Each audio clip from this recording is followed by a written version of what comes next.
Hello there, everyone. My name is Ashante Brown, And I'm Devin Walker. and we are from South Day One Voice Community Coalition.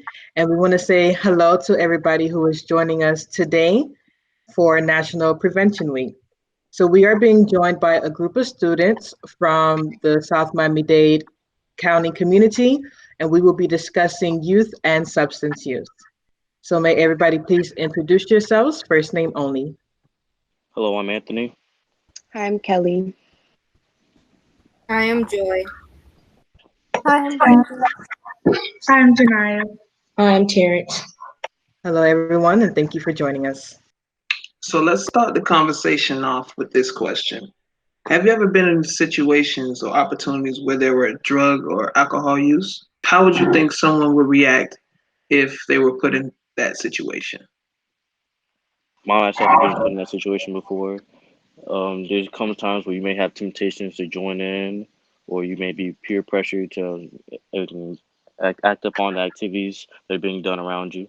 Speaking on peer pressure, how do you feel about people that individuals, youth that say no to anyone that's trying to pressure them to use drugs? Do you judge them in any way, or do you feel like they're being judged? I feel like when someone says no to something, Mhm. even if the whole group is doing it, that's a personal thing. Like that's a very self-discipline of that person. But of course, they're gonna get the feedback from their friends or their group saying, "Oh, they didn't do this, they didn't do that." So just keep in mind that if you were put in, don't put yourself in those situations to avoid what's called a pressure zone. If you see opportunities where you may be put in that situation where you're hanging out with a friend that invite you to go to a party, then all of a sudden you see them using, just be mindful of what's going on and make the right decision to say no. Okay. So, moving on to the next question. Why do you think some teens abuse drugs and alcohol? If you ask them, what reasons would they give for using substances? So, what are common reasons why youth use substances? I think that most teens use substances to, I guess, escape their surroundings and to use it as like a release Hmm. from their feelings and from everybody else around them. Okay, since you mentioned that, what is an alternative that somebody can do in order to be released from their surrounding, if that's one of the reasons why they use substances? They could talk to a friend, they could get a new hobby, they could start something new, and yeah. Okay. Anybody else have any other alternatives? I say find your escape. Listen to music, find an open space in the house or somewhere in the park by yourself to get away from everything. Oh, I like that. Anyone else? Like one way I escape is I go and like I would go to the park and shoot some hoops, get a couple baskets up, something that release your mind. Everybody needs an escape from reality of some sort. Sometimes to escape, write your like me, I write my feelings in a journal. So Mhm. like I write it and close it up, and then like if I ever feel any type of way, I go back and write it again. I used to do the same thing, write in a journal. Oh, I like that. That's good. On to the next question. So when you feel down, stressed, lonely, or bored, what do you do to feel better? So you said writing in a journal. Any other things that you may all do? Talk to a friend, like a close friend. And how does talking to a friend help you with that? How does that help you feel better when you're feeling down and stressed and stuff? They usually just help you keep your head up and just think of something that would make you feel better and not really think of what's stressing you out. Well, sometimes people medicate using drugs or drinking alcohol to release their stress and to get them through difficult times. We all know that that's not the right way to go. So, what are some like healthier ways you see people doing or getting stuff off of their minds? Some other alternatives they can do. Jogging. Like working out. People do like yoga and meditation and stuff. So yes, those are all great alternatives of ways to de-stress, to not feel lonely, to not feel bored, just great things to do rather than using substances. So those are all great ideas, guys. Okay, so let's do a little type of scenario question. So it's Friday night, you're looking forward to going out, pretend this is post-quarantine or pre-quarantine, and your friend says that they'll give you a ride. And so you're at the party, you guys are having fun, and you turn around and you see that person is smoking. What would you do in that scenario? Because they're your ride, but now they're smoking. What is something that you can do about it? First thing you can do is go and look for a new ride, or maybe contact the parent to let them know that you won't be able to go home with that person anymore. Yes, that's one way to do it. So, You can ask them to stop. and what if they're drinking at this party? I know. Well, one way would be if you know they drove you there. I wouldn't. If it's my friend, I wouldn't want them to drive back. First, I'll let them know that hey, that's the wrong thing to do, and then I'll probably take the keys from them. And if I had a license, I would drive back. But like Anthony said, just contact an adult and let them know what's going on. I have actually been in a situation like that where I have taken a ride with a friend to another friend's house, and she started drinking and stuff like that, and she didn't want to leave. So I Mm-hmm. told her, I was like, it would be best for you to leave because what's around us isn't good. And I just ended up taking a lift home. So yeah, that is definitely a way to exit a situation like that. If you can't call a parent, but you're able to take a ride share such as an Uber or a Lyft, that is another alternative. So the best thing to do is, for one, is to not have the person who was using, whether it was they were smoking weed or drinking alcohol, go behind the wheel, because that involves a lot of consequences behind it, such as injuries, car crashes, or stuff, things like that. So the best thing to do is to try and get yourself out of the situation and find a safe way to get your friend out that situation. Okay. For the next question, it's another scenario. Let's say you're at a concert and a friend or a person that's next to you offers you a pill to say it'll enhance your experience of the concert. What do you think the consequences would be of you taking that pill? Either you're getting high or drugged by your friend or whatever. In a higher drug? Okay. Taking substances puts you in a very dangerous position because you never know how it may react to your body, or everything reacts different to someone's body. As a child, I'm sure your parents have always told you never to take medicine that others give you. There's a reason for that, just like you said. There's you don't know how your body will react to it, and plus you don't know what they're giving you. They could tell you it's Tylenol, and it can be something else. Okay. So next question. Have you ever seen anyone using alcohol or another substance make a fool of themselves? What exactly happened, and how would you feel if you were the one in that situation? I've seen someone overly drink and fall and make a fool of himself. If that was me in a situation, I'll be embarrassed, highly embarrassed, letting to know that people around me let that happen also. I've seen people get really like drunk and they get really aggressive and want to fight like anybody even though they haven't done anything to them.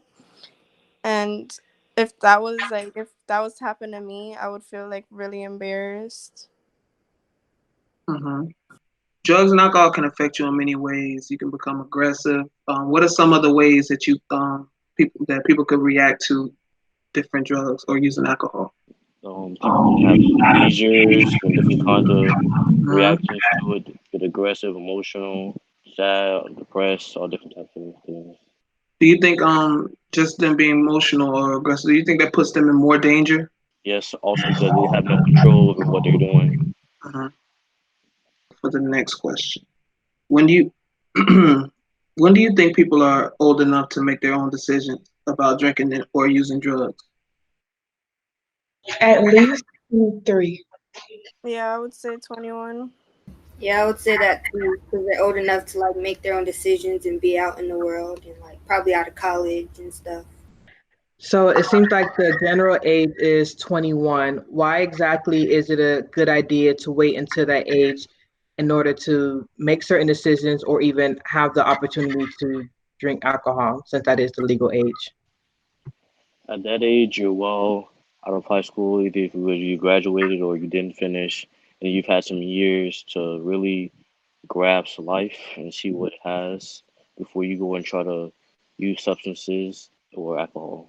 Do you think it's a good idea at any age to use substances or even drink alcohol? I do not. I feel like it damages the body and it's unneeded in certain situations. So people use it as an alternative to quote unquote have a good time. But I've been in situations where I've had a good time and haven't drank or had to use any substances to have a good time. So let me ask you this: do you think grown-ups make good decisions sometimes? No. Yeah. Why do you feel that way? Like he said, you don't always have to have a good time by drinking or smoking. It's the quality time that you spend with others, Hmm. not what you use.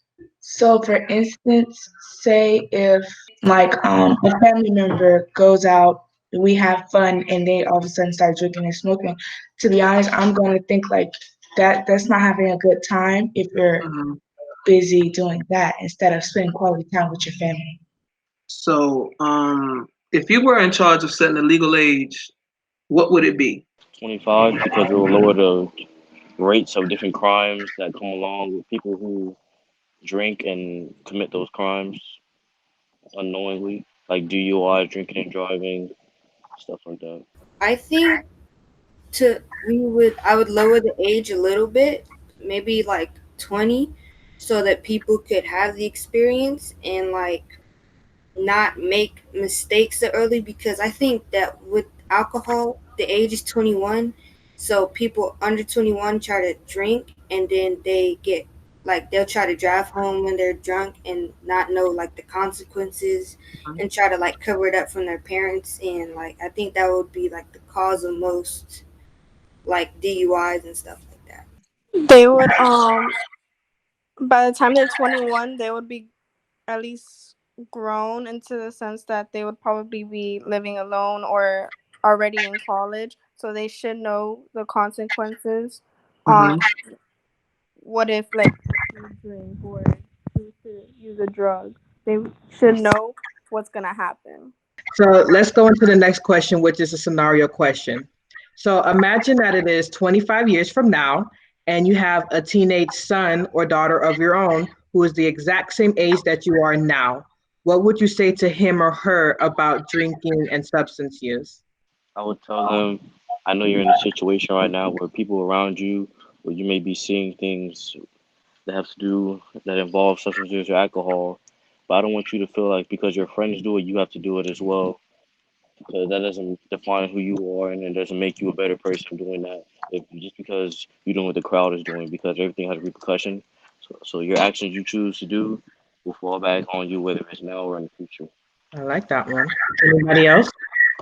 I actually agree with what he said because you would want your child to know that yes, some things that your other friends do would be tempting, but it's also not good for you, and you wouldn't want that as a lifestyle, or you wouldn't want to go that down that road where you would have to actually like do something about it. You should have just never put yourself in that situation and just prevent it. Yeah, I would tell them like the same thing, and tell them that no matter what your friends are like persuading you to do, it doesn't matter, and that you're your own person and don't follow other people. So if you, let's say you have a younger sibling, whether you have one or don't, pretend that you do, what advice would you give to them in regards to substance use and alcohol use? I would honestly tell them not to use it because first, you're way too young and you don't need to be using that to mess up your body in any type of way. I would try and help them find another hobby. To be honest, I would just tell them to prevent that as most as they can, and I would try and help them do something like working out or drawing or writing or doing something else that they can put their like stress or anything else into besides using drugs. So helping your sibling find a healthy alternative is a great way. All right, so let me ask you all this. What can teens do to have a good time and to feel a rush of excitement other than doing drugs or drinking? Play games with like a group of friends, just games, or watch a movie, or just activities that get you Okay. active. I would say you can go to the skating ring and just like skate around, party with the music, stuff like that. Or FaceTime. Okay. You could like have a sleepover and like watch scary movies and like talk about stuff and just do something that I guess get your heart pumping. Okay, so those were all great suggestions by everybody. So, final question. So, name two things you would like to accomplish by the time you graduate high school. How could drugs and alcohol use get in the way of those goals? So, first think about it. What are two things you know you want to accomplish? And then think, if I were to use substances, how would that affect me reaching that goal? Well, one thing that everybody should look forward to when getting through high school is graduating. But if you're every weekend using substances and drinking alcohol, that could affect your brain and you might not be able to pass those classes you need to graduate. Second thing is getting to high school. I mean, getting to college. So you want to make sure everybody gets into college. But like I said, if you can't graduate, you can't get to college. And you want to make sure that you don't put your body in a situation where you're fighting for your life because you took the wrong thing or too much of the wrong thing to the point where you don't make it through whatever you took. I agree with what you said because I want to go to college and I want to graduate too. And I know that if I use drugs or substances, that I could mess with my brain or hurt myself or hurt someone else, and then have guilt because hurting someone else. So I don't think I would want to live with that and try to go to college and graduate at the same time. I also agree because the drugs and alcohol, they can also get you lazy and keep making you want to use it. So I rather just not do it. So, all in all, one thing that we all want you to get from this is that there are ways that you can enjoy yourselves, enjoy your friends, enjoy your family without having to use substances. There's different ways you can get through situations. Like you said earlier, sometimes people use out of boredom or stress. There are other healthy alternatives that they can, do, such as you said, journaling as a way of getting through that. So, does anybody have any final thoughts or suggestions they would like to give? Stay focused. Keep the drugs and substances out of your life, and just reach your goals doing everything the right way. Okay, so we want to say thank you to everyone for joining us. We want you to remember that everything you do now affects your future. So we want you to all stay safe, make smart decisions for yourself, your family, your friends, cousins, siblings, everybody. So once again, thank you for joining us. We are from South Dade One Voice Community Coalition, and happy National Prevention Week, guys. Bye-bye. Have a great day. Bye. Thank you. Bye. Goodbye.